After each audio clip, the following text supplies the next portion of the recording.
আসসালামু আলাইকুম। সরকারি খরচে ৩০,০০০ ৫০,০০০ টাকা দিয়ে কীভাবে বিদেশ যাবেন আজকের ভিডিওতে সেই প্রসেসটাই দেখাবো। আপনি যদি আমার চ্যানেলে নতুন হয়ে থাকেন তাহলে অবশ্যই চ্যানেলটি সাবস্ক্রাইব করে পাশে থাকবেন।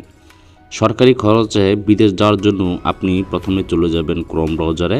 আপনার মোবাইলের যে ক্রোম ব্রাউজার সেই ক্রোম ব্রাউজারে চলে যাবেন বা আপনি যে ব্রাউজার ইউজ করেন সেই ব্রাউজারে চলে যাবেন।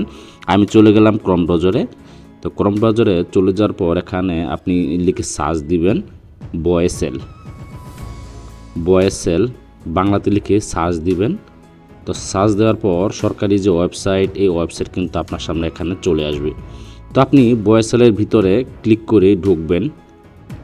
বয়েসেলে ক্লিক করে ঢোকার পর নিচে দেখুন লেখা আছে এখানে নোটিশ বোর্ড।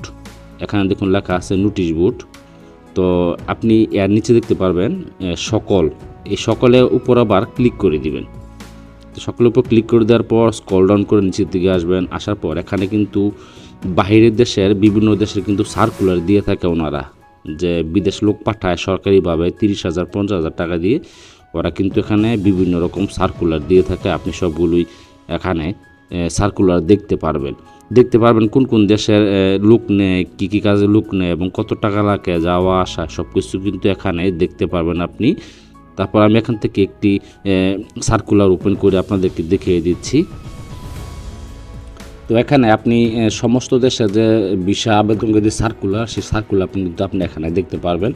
তো আপনি এখান থেকে কি করবেন আমি আপনাদেরকে দেখাচ্ছি। এখানে মনে করুন এটি হলো এক দেশের সার্কুলার। তো এটিকে আপনি যে পিডিএফ এই অপশনটির উপর ক্লিক করবেন। ক্লিক করার পরে পিডিএফ ফাইলটি কিন্তু পরে দেখুন ডাউনলোড হচ্ছে। ঠিক আছে, ডাউনলোড হয়ে যাওয়ার পর আমি পিডিএফ ফাইলটি ওপেন করলাম। ওপেন করার পর জেপিজি কনভার্টে ক্লিক করার পর এখানে কিন্তু আপনি দেখতে পারবেন যে আপনি কোন কোন দেশে যাবেন, কীভাবে খরচ, বাসা ভাড়া কত, বেতন কত, সব কিছু কিন্তু এখানে শো করবে।